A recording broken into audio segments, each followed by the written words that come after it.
தமிழ் சினிமாவில் அதிக வசூல் செய்த டாப் 10 திரைப்படங்கள். வாரிசு 302 கோடி, கபாலி 305 கோடி, அமரன் 335 கோடி,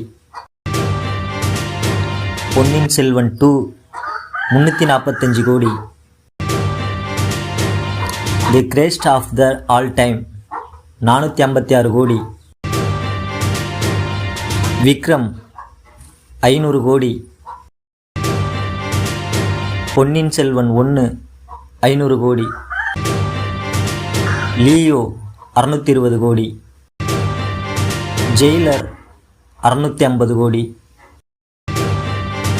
2.0 800 கோடி.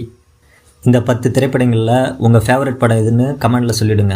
மறந்துடாமல் என் சேனலை சப்ஸ்கிரைப் பண்ணிவிடுங்க, லைக் பண்ணிவிடுங்க, ஷேர் பண்ணிவிடுங்க.